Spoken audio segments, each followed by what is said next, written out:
जय हिंद। आइए आज कुछ स्टार्ट करते हैं अगला वीडियो, जो कि है हमारा introduction to cost and management accounting. ठीक है, इसमें हम जानेंगे कुछ बेसिक्स जो वर्ड हैं जो कि बार बार रिपीट होंगे, उनको हम थोड़ा समझेंगे आज। ठीक है, आइए। Number 1, cost. कॉस्ट क्या होता है? कॉस्ट का मीन्स, कॉस्ट इज़ द, यहाँ देखिए, cost is the amount of resources given up in exchange of some goods और सर्विसेज। ठीक है, मतलब monetary sacrifices due to achieve some objective. Monetary sacrifice का मतलब क्या हो गया? पैसा के रूप में कुछ सेक्रीफाइस करना। ठीक है, क्यों सेक्रीफाइस करना? कुछ ऑब्जेक्टिव पर्पस के लिए, कुछ बनाने के लिए, ठीक है, या कुछ सर्विस देने के लिए। ठीक है, एग्जाम्पल मान लीजिए जैसे सीए पर्पस के लिए, ठीक है, आपने क्या क्या मॉनेटरी सेक्रीफाइस किया? एडमिशन फ़ी दिए होंगे, ट्यूशन फ़ी दिए होंगे, ईटीसी। ठीक है, वैसा वैसा बहुत कुछ।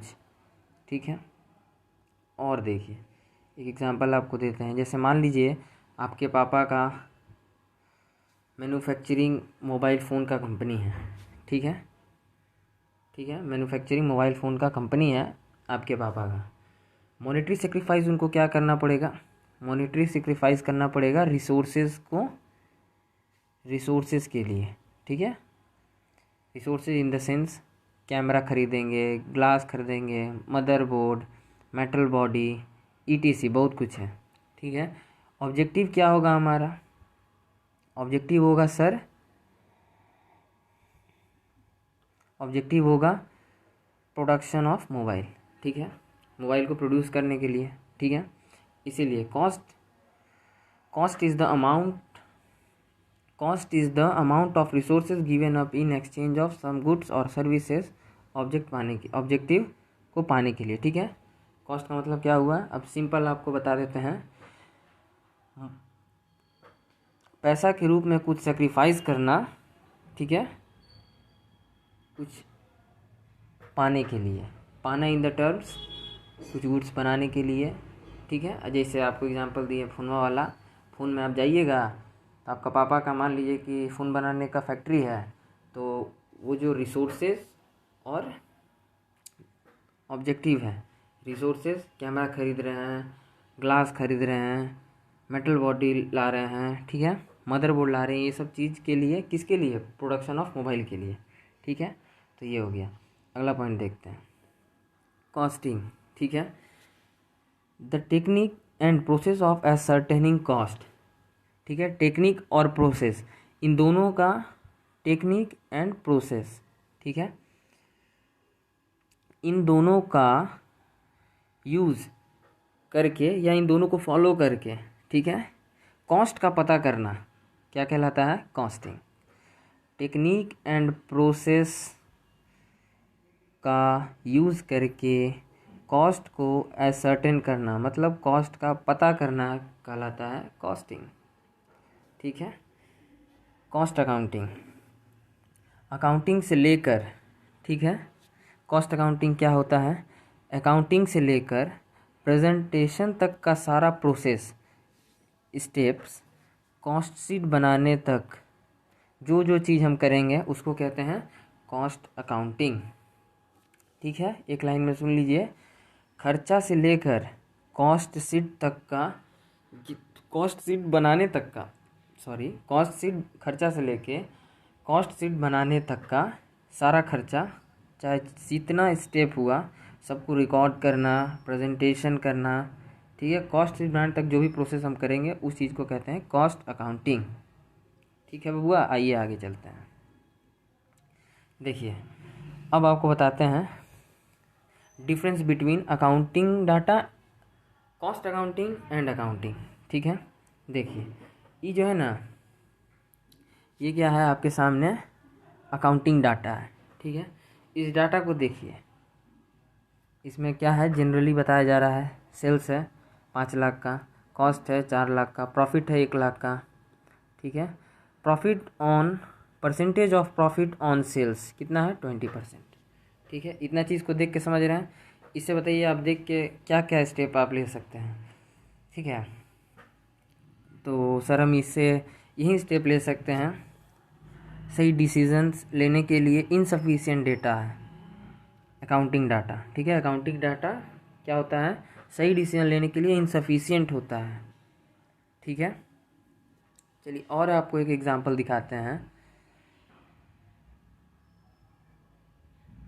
जैसे यहाँ देखिए, ये क्या है, कॉस्टिंग डाटा है। ठीक है, दिस इज़ कॉस्टिंग डाटा। ठीक है, ये क्या करता है, सेपरेट वाइज शो करता है ईच एंड एवरी डिटेल्स को। ठीक है, जैसे देखिए सेल्स, कॉस्ट, देखिए product A, product B, product C, product D, total देखिए वही चीज़ है, 5 लाख, 4 लाख, 1 लाख, 20%। ठीक है, profit percentage of profit on sales.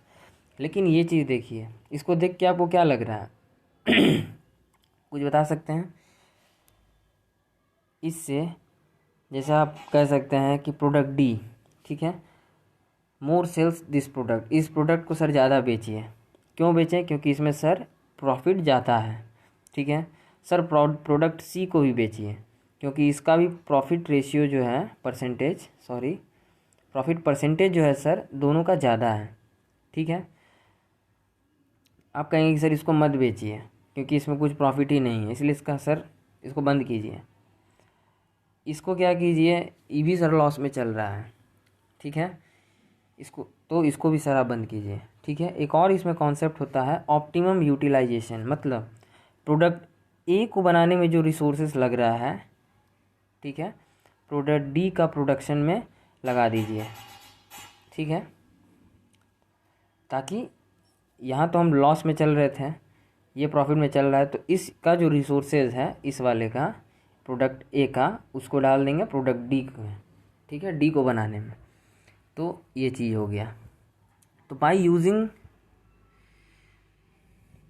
Using costing data बहुत सारा डिसीजन को ईजिली हम ले सकते हैं। ठीक है, तो अब देखिए आपको एक एग्जांपल भी दे देते हैं। जैसे मान लीजिए जैसे ये वाला था, ठीक है, इस वाले डाटा को, अकाउंटिंग डाटा को देख के मान लीजिए जैसे कि आपका शादी हो गया। ठीक है, तो जो पत्नी रहेगी ना, उसको क्या कहिएगा, ये डाटा दिखाइएगा, कहिएगा कि देखो इतना ही, यही डाटा है, यही इनकम है, समझे? नहीं तो अगर उसको आप सारा राज बता दीजिएगा ना कि इधर से इतना जा रहा है, इधर से इतना आ रहा है, तो कहेगी कि हमको और शॉपिंग कराइए, समझे? तो फिर बाबू आपका शॉपिंग बढ़ जाएगा, आपका खर्चा बढ़ जाएगा। ठीक है, देखिए इसीलिए ये डाटा नहीं दिखाना है, कॉस्ट अकाउंटिंग का डाटा पत्नी को नहीं दिखाना है। ठीक है, ये डाटा किसको दिखाना है, अपने पापा को। जब आप अपने पापा का बिजनेस चला रहे हैं, जो फ़ोन मैन्युफैक्चर का आपके पापा का फैक्ट्री है, ठीक है, तो उस चीज़ को इसको अपने पापा के साथ में दिखाना है कि हाँ पापा देखिए ये चीज़ कर रहे थे, तो इस पर ऐसे ऐसे प्रॉफिट हो रहा था, चाहे लॉस हो रहा था। ठीक है, ये चीज़ पत्नी को मत दिखाइएगा, नहीं तो आपका शॉपिंग का खर्चा बढ़ा देगी। मुस्कुराना हर लड़की की अदा है, जो इसे प्यार समझे वो गधा है। ठीक है, चलिए आइए आगे बढ़ें। चलिए अब हम देखते हैं ऑब्जेक्टिव ऑफ कॉस्ट अकाउंटिंग। ठीक है, इसमें क्या है, असरटेनमेंट ऑफ प्रॉफिटेबिलिटी, इसका फ़ायदा क्या है? ठीक है, ऑब्जेक्टिव क्या है, कुछ बता सकते हैं?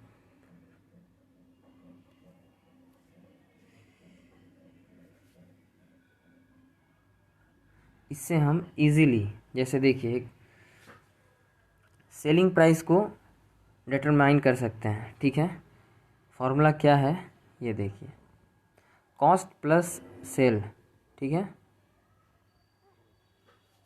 Cost plus profit is equal to selling price. जैसे मान लीजिए कि 4 लाख का कॉस्ट था, ठीक है, 1 लाख प्रॉफिट हुआ, टोटल सेल कितना हुआ, सेलिंग प्राइस 5 लाख।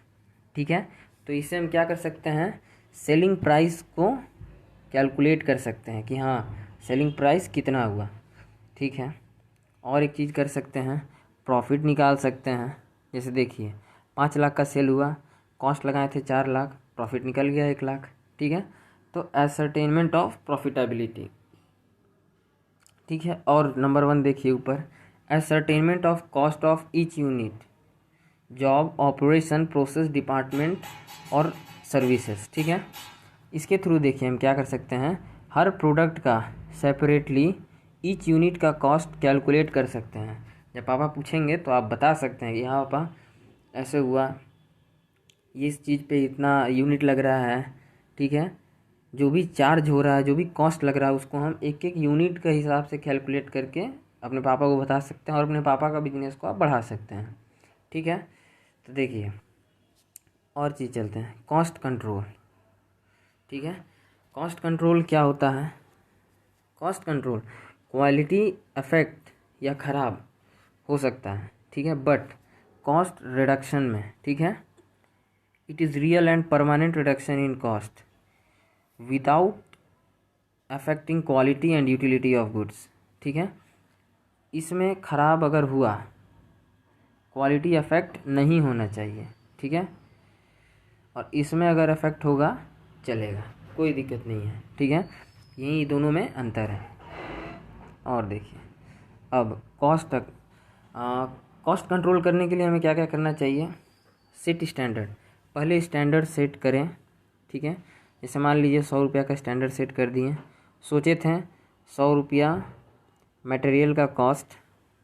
ठीक है, फिर मेज़र एक्चुअल परफॉर्मेंस, मान लीजिए आप एक्चुअल में पे कर दिए 110 रुपया।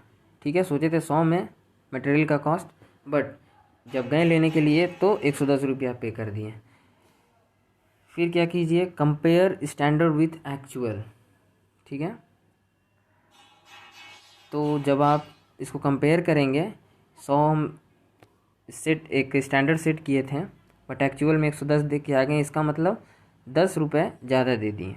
ठीक है, अगर कोई वेरिएंसेस आता है, वेरिएंसेस मीन्स डिफरेंस आया, तो हम क्या करेंगे, तो हम करेंगे, देखिए, तो एनालाइज करेंगे differences between standard and actual, इस दोनों का डिफरेंस को एनालाइज किए। ठीक है, एंड टेक अप्रोप्रिएट एक्शंस। ठीक है, अप्रोप्रिएट एक्शंस क्या क्या है, जैसे कि देखिए एग्जांपल्स में यहाँ पे है, बल्क में परचेज़ करें ताकि कॉस्ट कम लगे, कहीं दूसरे सप्लायर से कांटेक्ट करेंगे, स्टैंडर्ड जो हम सेट किए हैं उसको बढ़ाएंगे, ईटीसी, या बहुत सारी चीज़ यहाँ कर सकते हैं। ठीक है, वो आगे देखिए, कॉस्ट रिडक्शन तो बता दिए।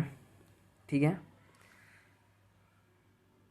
Cost ascertainment of cost of each unit means her product का सेपरेट ईच यूनिट का कॉस्ट हम कैलकुलेट कर सकते हैं, सेलिंग प्राइस को निकाल सकते हैं। ठीक है, प्रॉफिट हम जान सकते हैं कि कितना हुआ प्रॉफिट, कॉस्ट को कंट्रोल कर सकते हैं। ठीक है, कॉस्ट कंट्रोल कर सकते हैं सेट स्टैंडर्ड करके, measure actual performance, compare standard with actual performance, analyse differences between standard and actual. ठीक है, एंड टेक अप्रोप्रिएट एक्शंस। ठीक है, कॉस्ट रिडक्शन तो हो ही गया, चलिए तो आगे बताते हैं। कॉस्ट रिडक्शन मीन्स यही हो गया कि यार क्वालिटी को अफेक्ट किए बिना, ठीक है, it is a real and permanent reduction in cost without affecting quality and utility of goods. ठीक है, क्वालिटी नहीं घटना चाहिए। ठीक है, या तो बल्क में हम खरीद लेंगे, कॉस्ट रिडक्शन हो गया। ठीक है, तो ये चीज़ हो गया। ठीक है, लेकिन क्वालिटी घटना नहीं चाहिए। अब देखिए एक और चीज़ आता है, assist management in decision making, ये सारा चीज़ होगा। फिर हम क्या करेंगे, हेल्प करेंगे मैनेजमेंट को डिसीजन मेकिंग में। ठीक है, अब डिसीजन मेकिंग में जैसे देखिए रिसोर्स यूटिलाइजेशन। ठीक है, जो भी रिसोर्सेज है उसको हम अच्छे से कैसे यूटिलाइज कर सकते हैं।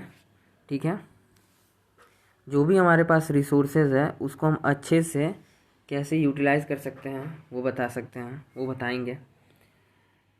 कॉस्ट कंट्रोल या कॉस्ट रिडक्शन करेंगे। ठीक है, जैसे मान लीजिए अभी हम ऊपर में यहाँ पे एग्जांपल जो आप देख रहे थे ऑप्टिमम यूटिलाइजेशन, यही चीज़ है वो, कि प्रोडक्ट ए का जो रिसोर्सेज है वो प्रोडक्ट डी के लिए लगा देंगे। ठीक है, प्रोडक्ट ए बनाने में जो हमने रिसोर्सेज यूज़ कर रहे हैं हम, उस रिसोर्सेज को प्रोडक्ट डी को बनाने में लगा देंगे। ठीक है, आइए तो अगला देखते हैं मिक्स प्रोडक्ट। ठीक है, मिक्स प्रोडक्ट का मतलब ये हुआ कि जैसे यहाँ देखिए सी एंड डी को लेके चलना है। ठीक है, किसको बेचना है या किसको नहीं बेचना है वो चीज़ के बारे में मैनेजमेंट को बताना, ये हो गया आपका मिक्स प्रोडक्ट। ठीक है, चौथा है कंटिन्यू शटडाउन। ठीक है, कंपनी को आगे चलाना है कि बंद करना है, इस चीज़ का सजेशन देना, ये हो गया कंटिन्यू या शटडाउन। ठीक है, इतना था। चलिए आगे देखते हैं, नेक्स्ट पे चलें, आ जाइए। एलिमेंट ऑफ कॉस्टिंग, बाबू यहाँ से एकदम समझ लीजिए कि तगड़ा ध्यान देना है। ठीक है, एकदम तगड़ा, क्योंकि बहुत ही इंपॉर्टेंट टॉपिक है, बहुत ही इंपॉर्टेंट। ठीक है, एलिमेंट ऑफ कॉस्ट।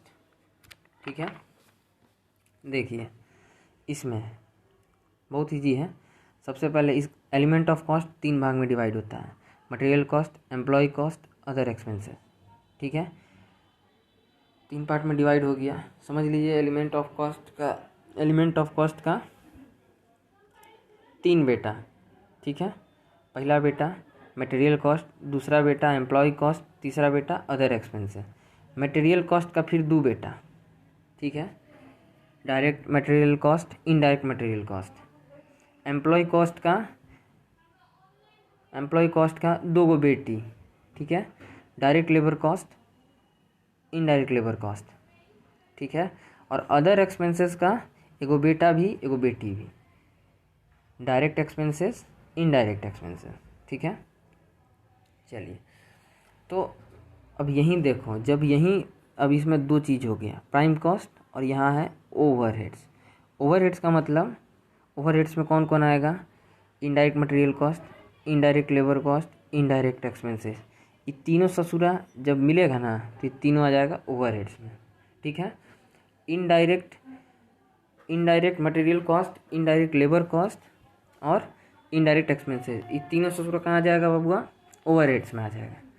चलिए, और प्राइम कॉस्ट क्या होता है, इस ससुरा direct material cost, direct labour cost और ये जो डायरेक्ट एक्सपेंसेस है ना, ये तीनों ही ससुरा जब यहाँ आ जाएगा तो ये तीनों कहते हैं प्राइम कॉस्ट।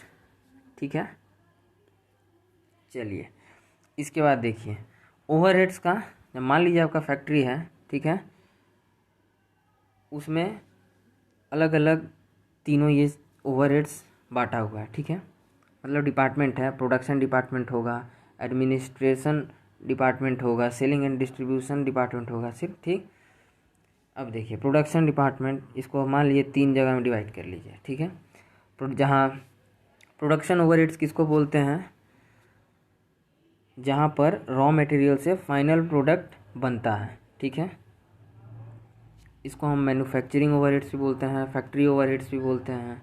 ठीक है, एडमिनिस्ट्रेशन ओवरहेड्स किसको बोलते हैं, एडमिनिस्ट्रेशन ओवरहेड्स जहाँ मैनेजमेंट का काम होता है ऑफिस में, जहाँ अकाउंटेंट बैठते होंगे, मैनेजर होते होंगे। ठीक है, ये लोग जहाँ बैठते हैं उसको कहते हैं हम एडमिनिस्ट्रेशन ओवरहेड्स। ठीक, सेलिंग एंड डिस्ट्रीब्यूशन ओवरहेड्स मतलब आउटलेट, फैक्ट्री का आउटलेट, आपका शॉप, दुकान। ठीक है, इसको कहते हैं। ठीक है, ये पे जब भी हम ये जो चीज़ है ये आपको बाद में समझाएंगे, ये सबसे लास्ट स्टेप है। ठीक है, आपको एग्जांपल देने के बाद समझाएंगे। चलिए अब हम यहाँ पे स्टार्ट करते हैं, डायरेक्ट मटेरियल, इनडायरेक्ट मटेरियल, इन छः को हम डिवाइड करेंगे और आपको एक एक करके समझाएंगे। ठीक है, कि मटेरियल कॉस्ट का बेटा और बेटी क्या था, एम्प्लॉय कॉस्ट का बेटा बेटी क्या था, अदर एक्सपेंसेस का बेटा बेटी क्या था। ठीक है, इसका कि इलो का अंदर क्या क्या, कौन कौन इलो का आके इलो के अंडर रह सकता है, कौन कौन नहीं रह सकता है। ठीक है, अब चलिए देखिए, तो मान लीजिए कि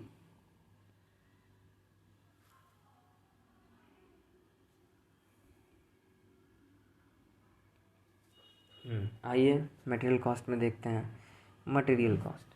ठीक है, मान लीजिए आपका फैक्ट्री है, ठीक है। क्या चीज़ का सर? फैक्ट्री है फर्नीचर बनाने का, ठीक है। Furniture factory. अपने माइंड में कुछ मत सोचिए, बस ऐसे ही बस बैठे रहिए, ध्यान से देखिए। Direct material number 1, material which is directly used for production, ठीक है, जो डायरेक्टली प्रोडक्शन में लगे, ठीक है। It varies directly with the output, ठीक है। मतलब रॉ मटेरियल अगर क्वांटिटी बढ़ेगा तो रॉ मटेरियल भी बढ़ेगा, ठीक है। दूसरा, material which is present in final, material which is present in final product, आँख से दिखता है फाइनल प्रोडक्ट में, ठीक है। वो मटेरियल जो फाइनल प्रोडक्ट में अपने आँख से दिखे उसको कहते हैं डायरेक्ट मटेरियल कॉस्ट, वो आएगा डायरेक्ट मटेरियल कॉस्ट में, ठीक है।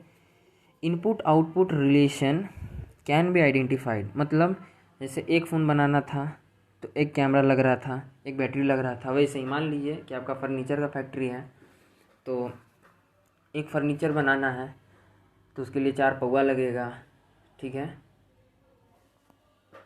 तो मान लीजिए कि आप कुछ उसमें हैंडल दे रहे हैं तो 2 हैंडल लगेगा, तो आइडेंटिफाइड हो, ठीक है, रिलेशनशिप जो है। अब जैसे देखिए इसका कुछ और एग्जांपल भी सर दिए थे कि जैसे गारमेंट्स में, ठीक है, गारमेंट्स में cloth and button direct material है। फर्नीचर बनाने के लिए लगेगा woods, steel, handle, paint, wheels, plywood, ETC, ये सब क्या है? फर्नीचर के लिए डायरेक्ट मटेरियल है, ठीक है। Milk and cream used in ice cream, ice cream बनाने के लिए मिल्क, क्रीम, फ्लेवर, ETC जो लग रहा है ये सब क्या है? डायरेक्ट मटेरियल, ठीक है। फाइनल प्रोडक्ट में डायरेक्ट दिख जाएगा। पेपर यूज्ड इन बुक्स बनाने के लिए पेपर, उसका कवर, जो पिन है, ये सब क्या है?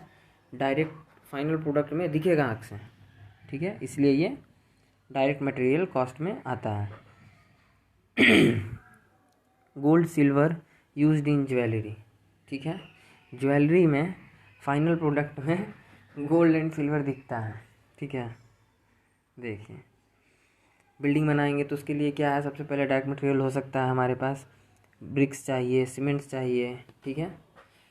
बिल्डिंग बनाने के लिए टाइल्स चाहिए, कलर चाहिए, आयरन स्टील चाहिए, ये सारी चीज़ें डायरेक्ट मटेरियल में आ गई, ठीक है। अब देखिए डायरेक्ट मटेरियल जाएगा कहाँ? जैसे कि आपको पहले ही बताया है, डायरेक्ट मटेरियल जाएगा प्राइम कॉस्ट में, ठीक है। Indirect material cost, material which is not directly used, ठीक है, जिसका इनडायरेक्टली यूज़ हुआ, ठीक है, डायरेक्टली नहीं, वो मटेरियल जिसका इनडायरेक्टली यूज़ हो रहा है प्रोडक्ट बनाने में, उसको हम क्या कहेंगे? इनडायरेक्ट मटेरियल कॉस्ट, ठीक है। जैसे मान लीजिए एग्जांपल मशीन्स हो गया और जो स्टोर्स है, ये लोग के लिए, ये एग्जांपल को रहने दीजिए। देखिए हम इधर दिखाते हैं, जैसे मशीन्स को रन करने के लिए जो ग्रीस, ऑयल, पेट्रोल, लुब्रिकेंट्स का यूज़ करते हैं हम, चाहे मशीन को मेंटेनेंस करने के लिए जो हम इसमें ग्रीसिंग, ऑयलिंग करते हैं, ठीक है, चलाने के लिए उसको जो पेट्रोल लगा रहे हैं, लुब्रिकेंट्स लगा रहे हैं, ये सब क्या है? फाइनल प्रोडक्ट में आँख से नहीं दिख रहा है, लेकिन ये इनडायरेक्टली मटेरियल वो वहाँ लगा है, ठीक है। It can not be seen in final product, ठीक है, आँख से नहीं दिखता है जो फाइनल प्रोडक्ट में, ठीक है। Example material used by power house, boiler house used for maintenance of machine, जैसे स्टीम लगता है कुछ कुछ फैक्ट्रीज़ में मशीन को स्टार्ट करने के लिए, बड़े बड़े मशीनों को, ठीक है। क्लीनिंग मटेरियल्स, ठीक है, जैसे मान लीजिए कि जहाँ साफ़ सफाई होता है, पोछा वगैरह, ठीक है, तो वो सब क्या है? वो सब उसके लिए इनडायरेक्ट मटेरियल है, उस प्रोडक्ट को लगा है, ठीक है, जिससे जहाँ काम चल रहा है वहाँ साफ़ सफाई हो रहा है, ठीक है। तो ये सब क्या है? हो तो उसी काम के लिए रहा है, लेकिन फाइनल प्रोडक्ट में दिखता है? नहीं दिखता है।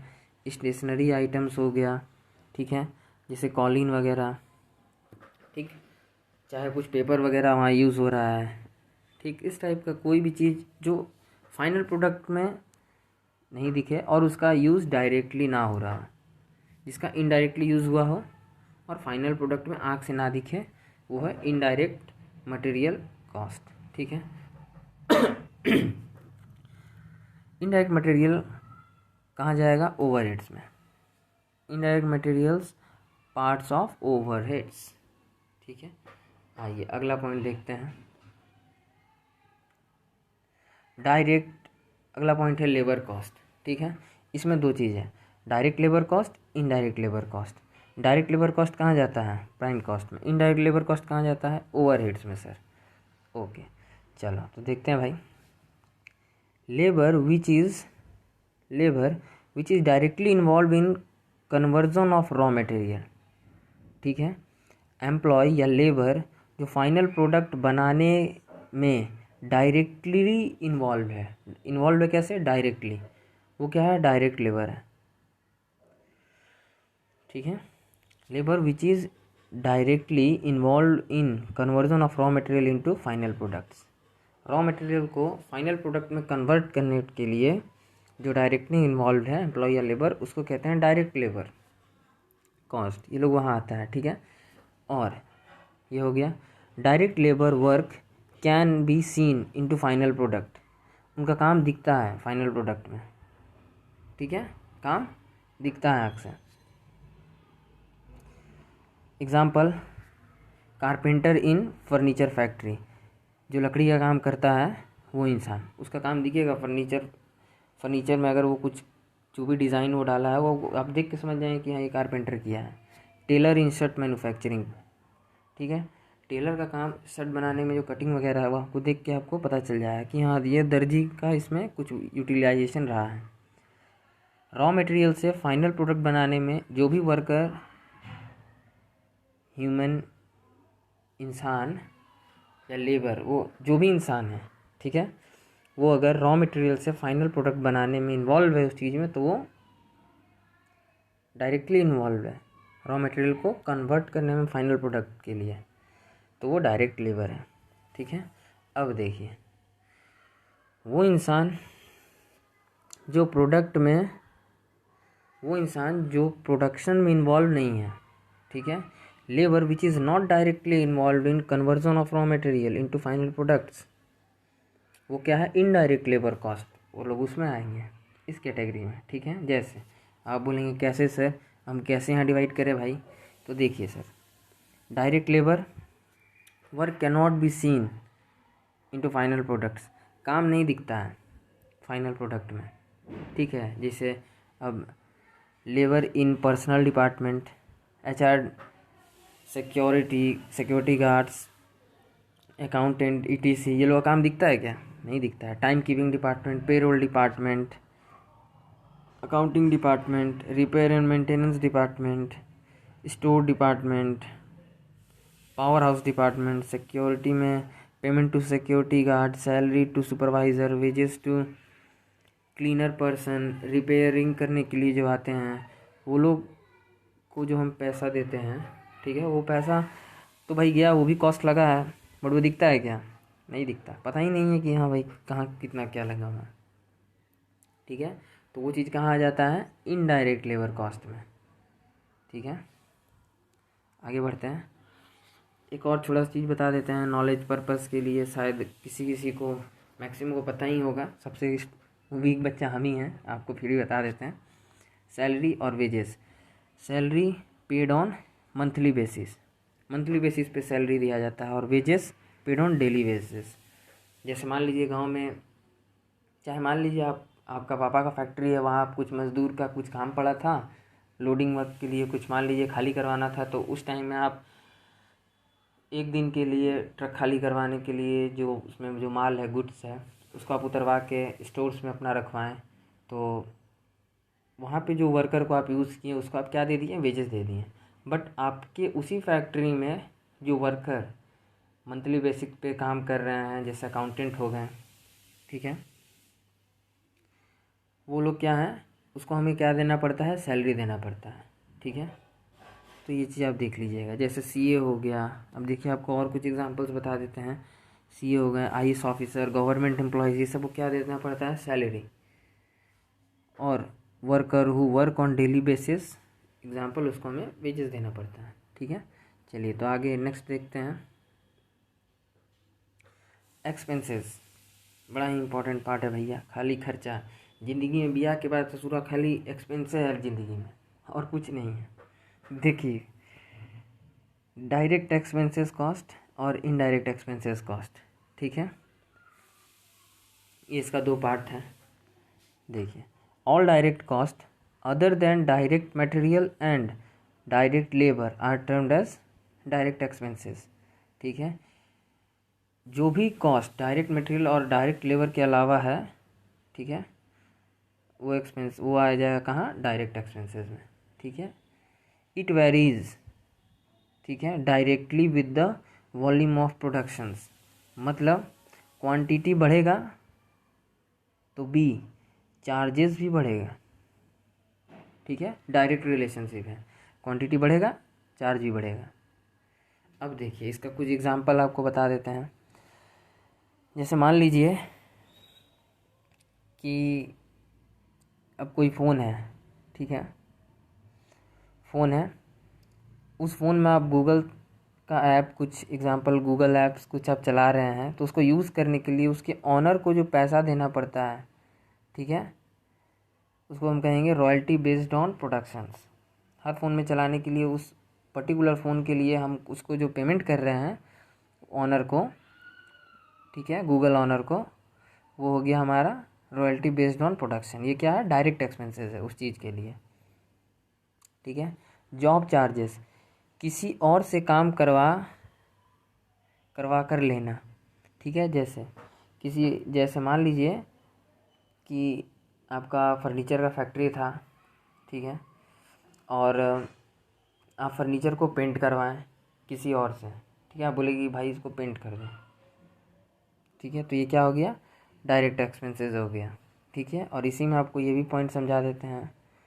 ये तो ये आपको बोले कि जो पहला वाला पॉइंट, देखिए फर्स्ट पॉइंट, आपका फैक्ट्री था, यस सर, आप किसी और से पेंट करवाएं, ठीक है, सब कॉन्ट्रैक्ट पे, ठीक है, कि भाई ये ले लो, उसको पेंट कर देना और हमको दे देना। बोला ठीक है भाई हम कर देंगे, आपका फर्नीचर बनाने का फैक्ट्री है, ठीक है, लेकिन आप पेंट बाहर से किसी दूसरे से करवाएं, किसी वर्कर से। ठीक है, और दूसरा, it varies directly with volume of production, मतलब आप अगर उसको 100 बेंच देते हैं, ठीक है, क्वांटिटी कितना है 100, तो वो चार्जेस भी बढ़ेगा, मतलब 100 बेंच के हिसाब से वो लेगा। अगर एक बेंच का 100 रुपया, तो 100 बेंच का आप इंटू कर लीजिए, उतना आपको अमाउंट देना पड़ेगा। ठीक है, हायर चार्जेस फॉर मशीन, जैसे मान लीजिए कि किसी मशीन को आप हायर करके लाए हैं, उसका पेमेंट करना। ठीक है, मतलब आपके मान लीजिए कि फिटिंग का मशीन नहीं है, तो आप किसी दूसरे से वो मशीन को आप लेके आए कि भाई ठीक है आप हमको दे दीजिए इतनी देर के लिए, हम आपको अपना काम करके दे देंगे। तो उसके लिए हमें क्या पेमेंट करना पड़ता है, हायर चार्जेस फॉर मशीन। ठीक है, सब कॉन्ट्रैक्टिंग चार्जेस, जो कि हम आपको अभी बता ही रहे थे, सब कॉन्ट्रैक्टिंग चार्जेस, कलर किसी और से करवाना, ठीक है, एंड पैसा देना उस वर्कर को, ये हो गया सब कॉन्ट्रैक्टिंग। अब ये जाता कहाँ है सर, ये जाता है प्राइम कॉस्ट में। ठीक है, अब इनडायरेक्ट एक्सपेंसेस देखिए, expenses other than direct expenses are treated as indirect expenses. Direct expenses के अलावा जितना भी खर्चा है सब इनडायरेक्ट एक्सपेंसेस में गिनती होता है। ठीक है, जिसका प्रोडक्शन से कोई लेना देना नहीं। ठीक है, जैसे आपका factory rent, insurance of plant and building, ठीक है, taxes of building, lightning and heating charges, ठीक है, repairing charges, telephone bill, depreciation etc, ये सब का कुछ लेन देन है उस प्रोडक्ट से नहीं है, इसलिए ये क्या है, इनडायरेक्ट एक्सपेंस कॉस्ट। ठीक है, जिसका प्रोडक्शन से कोई लेना देना नहीं है। अब ये थोड़ा माइंड में थोड़ा अभी पूरा घूम गया होगा, ठीक है, इसलिए हम एक एग्जांपल्स रखे हैं, बहुत ही इम्पोर्टेंट, ज़रा ध्यान से सुनिएगा। यहाँ पे कोई भी मिसअंडरस्टैंडिंग मत कीजिएगा, ध्यान कहीं और है तो यहाँ लेके आइए, ठीक है बबुआ। लड़की लोग का पीछा मत कीजिए, नहीं तो चल जाएगी ब्याह करके, उसका ब्याह में कुर्सी से यारते रह जाइएगा। अभी टाइम है, पढ़ लीजिए, कुछ बन के आइएगा तो दुनिया आपका काबिलियत देखता है, पूछता है कि हाँ आप क्या करते हैं, खैरियत नहीं हैसियत पूछता है। इसीलिए ध्यान रखिए, एकदम माइंड को शांत करिए और यहाँ पे देखिए इस चीज़ में, एक बार में पूरा चीज़ 6 चीज़ अंदर चल जाएगा कि हाँ ये होता क्या है। देखिए, मान लीजिए आपका फर्नीचर फैक्ट्री है, ठीक है। फर्नीचर बनाने के लिए हमें क्या क्या लगेगा? डायरेक्ट मटेरियल वुड, ठीक है, जो दिखता है आँख से, ठीक है। कारपेंटर, अच्छा इसको ऐसे करके समझा देते हैं। अच्छा एक मिनट रुकिए, देखिए मान लीजिए आपका फर्नीचर फैक्ट्री था, ठीक है। डायरेक्ट मटेरियल उसमें क्या होगा? वुड, जो दिखता है आँख से। इनडायरेक्ट मटेरियल क्या होगा? जो नहीं दिखता है आँख से, ठीक है। जैसे मशीनरी का पेट्रोल या लुब्रिकेंट्स, जो फर्नीचर का कटिंग कर रहा होगा, उस फर्नीचर को बनाने के लिए जो वुड को कटिंग कर रहा होगा मशीन, ठीक है। पहले तो मान लीजिए आप वुड लेके आ गए, वो फाइनल प्रोडक्ट में भी दिखेगा, ठीक है। बट उसका जो कटिंग है, जो शेप में आप काटेंगे, उसको काटने के लिए जो आप मशीन को यूज़ कर रहे हैं, उसको चलाने के लिए जो लुब्रिकेंट्स या उसके मेंटेनेंस के लिए जो ग्रीस ऑयल लगा रहे हैं ताकि वो स्मूथली चले, उसको हम क्या कहेंगे? इनडायरेक्ट मटेरियल कॉस्ट, ठीक है।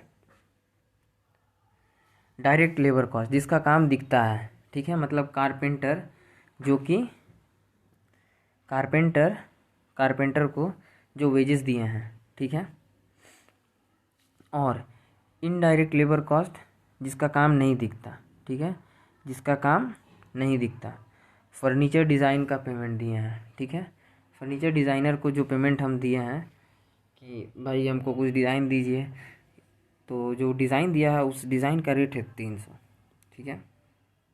तो वो चीज़, उसका काम नहीं दिख रहा है फाइनल प्रोडक्ट में, लेकिन वो क्या है? इनडायरेक्ट लेबर कॉस्ट, ठीक है। आइए अगला देखते हैं, डायरेक्ट एक्सपेंसेस, ठीक है। जो खर्चा डायरेक्टली लगता है प्रोडक्ट पर, ठीक है। जैसे फर्नीचर पेंट ऑन सब कॉन्ट्रैक्ट, फर्नीचर को बनाए और सब कॉन्ट्रैक्ट पे उसको हम पेंट करवा लिए, ठीक है। तो ये क्या हो गया? ये था डायरेक्ट एक्सपेंस कॉस्ट, ठीक है। इनडायरेक्ट एक्सपेंस कॉस्ट क्या होगा? जो खर्चा इनडायरेक्टली लगता है, जैसे रेंट, इलेक्ट्रिसिटी बिल, ईटीसी, ठीक है। अब देखिए, यहाँ हम आपको फर्नीचर वाला फैक्ट्री जो बता रहे थे, इसका एग्जांपल से एक बार और आपको थोड़ा समझा देते हैं। मान लीजिए 500 का हम वुड खरीद के ले आए, ठीक। मशीनरी और लुब्रिकेंट्स में जो पेट्रोल लगा, ठीक है, मान लीजिए वो 50 रुपया लग गया, ठीक। ये क्या हो गया? तो जो हम वुड लेके आए थे 500 का, ये था मेरा डायरेक्ट मटेरियल कॉस्ट, जो आँख से दिखता है। इनडायरेक्ट मटेरियल कॉस्ट, जो मशीनरी में जो लुब्रिकेंट्स और पेट्रोल डाले हैं 50 रुपया का, ये क्या हो गया मेरा? ये क्या हो गया? इनडायरेक्ट मटेरियल कॉस्ट, ठीक है।